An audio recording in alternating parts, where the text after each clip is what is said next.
তো গাইস আমি এখন রেডি হলাম, ডিউটিতে যাব। এখন সময় 3টা বাজে 15 মিনিট। 3টা 15, 20, 30 এর মধ্যে বের হয়ে যেতে হয়, 3:30টার ভিতরে বের হতে হয়। এখন আমার গাড়ির চাকাতে হাওয়া নেই, একটু হাওয়া দিতে হবে। হাওয়া দিয়ে তারপর রেডি হয়ে তারপর চলে যাব। যাই হোক, হাওয়া করে নিচ্ছি। চাকায় হাওয়া করা শেষ হলো, এখন বের হব গেট দিয়ে। সিরিয়ালে আছি, একজন একজন করে বের হয়ে যাব। আমার গাড়িতে আবার তেল শেষ হয়ে গেছে, পেট্রোল পাম্পে যাইতে হবে, তেল নিতে হবে। তো এখন রাস্তায় আছি, সামনে একটা পেট্রোল পাম্প আছে, ওইখান থেকে তেল ঢুকে নিব। ওই আমার নাম্বারে একটা ফোন আসছে, আবার দেখি কে ফোন দিল। বলো দিয়ে আর কার্ড নিইনি, কার্ডটা নেবার জন্য আবার আসতে হয়েছে। যাই হোক, এখন আবার বের হলাম, পেট্রোল পাম্পে যাচ্ছি। ওইখান থেকে তেল নিয়ে তারপর চলে যাব। ওই যে সামনে একটা পেট্রোল পাম্প আছে, এটা হচ্ছে আলট্রিস কোম্পানি। আর এখান থেকে আমরা ফ্রিতে তেল ঢুকাই। ফ্রিতে বলতে গেলে একটা ওয়াইফাই কানেকশন, মানে আমাদের সিমের মধ্যে ব্যালেন্স আছে, ওইখানে টাকা দেওয়া আছে, আর এটা অটোমেটিক কাজ করে, কোনো কার্ড স্ক্যান করা লাগে না। এই যে এখন তেল দিব, এবার লাগাই দিলে তারপর অটোমেটিক তেল আসবে, কিচ্ছু করতে হবে না আমার। এই যে লাগিয়ে দিলাম, এখন দেখেন এই যে কার্ড স্ক্যান করতে বলতেছে, কিন্তু আমার এটা অটোমেটিক কানেক্ট হয়ে যাবে। এই যে অটো কানেক্ট হয়ে গেছে, এখন অটোমেটিক তেল আসবে, দেখবেন পয়েন্ট উঠে যাবে। যাই হোক, তেল ওখানে শেষ হলো, এবার এটা বন্ধ করতে হবে। 19 রিয়াল 58 হালালার তেল ঢুকছে। আসলে সাপ্তাহিক একটা যে লিমিট দেওয়া হয়, লিমিটের কারণে আমি 19 রিয়ালের তেল ঢুকছে, মানে 19 রিয়াল অ্যাকাউন্টটা ছিল।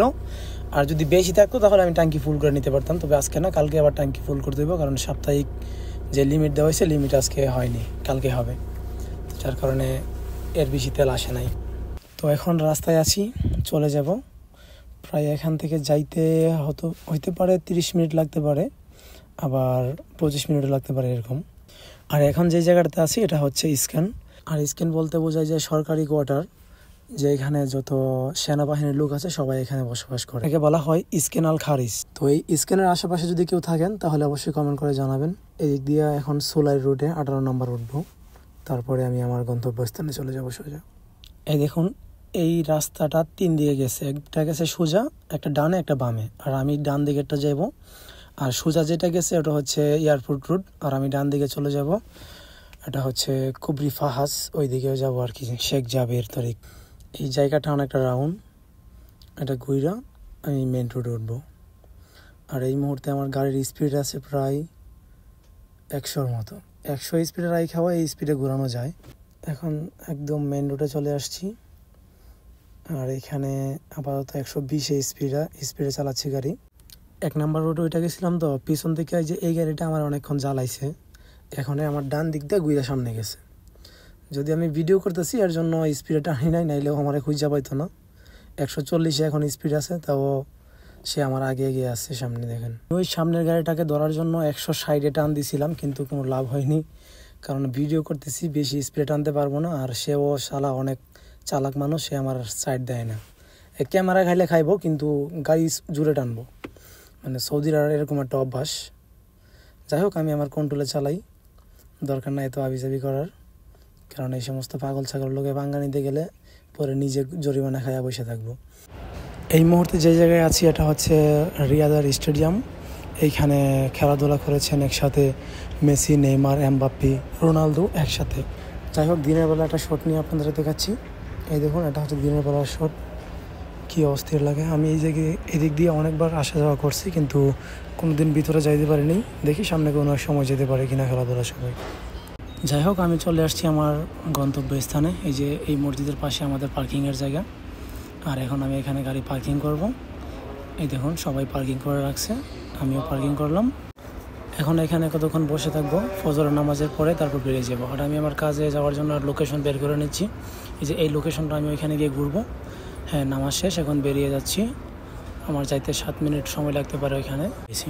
অতি শীঘ্রই আমি আমার গন্তব্যস্থানে পৌঁছে গেছি। এই যে এই জায়গাটাতে আমি কাজ করব, মেশিন স্টার্ট করে নিচ্ছি। আর এখন আমি আশেপাশে ঘুরবো, মেডিসিন দিব। এই যে জায়গাটা অনেকটা ঘুরে ফেলছি, আর এই হলো কাজ। আর এই মেডিসিনটা দেওয়ার সময় অবশ্যই মাস্ক লাগাইতে হয়। আর যদি আমি মাস্ক লাগাইনি আজকে প্রথমে, যার কারণে আমার এখন হাসি আসতেছে, কি বলবো, এত একটা পাওয়ার এই মেডিসিনটার। স্প্রে করার অবস্থায় আমি জাস্ট মাত্র 1 মিনিটের জন্য নামছিলাম, অর্থাৎ 4টা ছবি তুলছি আর একটু 10 সেকেন্ড ভিডিও করছি, এইটুকুই। আর অথচ আমার একদম ঠান্ডি লেগে যাচ্ছে, কারণ আমি মাস্কটা না পরে বেরিয়ে গেছিলাম। যাই হোক, 5টা 8 বাজে আমার কাজ শেষ হয়ে গেছে মোটামুটি। তো আর একটু বাকি আছে, ওইটা শেষ করে তারপর আমি একদম চলে যাব বাসায়। তো এখন আর একটু ঘুরবো, এই যে অল্প একটু জায়গা বাকি আছে, এটা ঘোরাঘুরি পরে তারপর বাসায় যাব। আর এই মুহূর্তে যে জায়গাটাতে আছি এটা ওই স্টেডিয়ামের কাছাকাছি জায়গাটা। 5টার উপরে বেজে গেছে। সকালবেলার সূর্য সচরাচর বেশি সময় দেখতে পারি না, আর আজকে একদম সূর্য ওঠার আগ মুহূর্ত আমি এই জায়গাতেই আছি। দেখুন দেখা যাচ্ছে সূর্যটা এখনও বের হয়নি, আর কয়েক মিনিটের মধ্যে বের হয়ে যাবে। অল্প একটু দেখা যাচ্ছে আস্তে আস্তে। ওই দেখুন অনেক দিন পর সকালবেলা এরকম সূর্য উঠতেছে দেখলাম। আর যাই হোক 5:19 আমার ডিউটি মোটামুটি শেষ।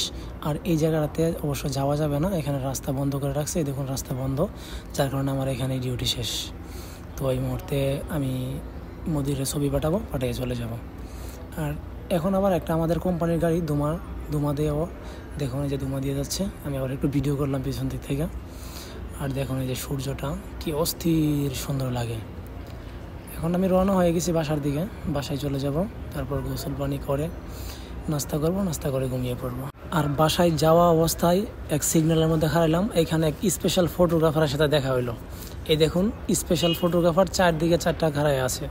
তারা একটা ছবি তোলার জন্য বাংলা টাকায় প্রায় 90 থেকে 95 হাজার টাকা বিল নেয়। তো বুঝতে পারছেন তারা কত দামি স্পেশাল ফটোগ্রাফার।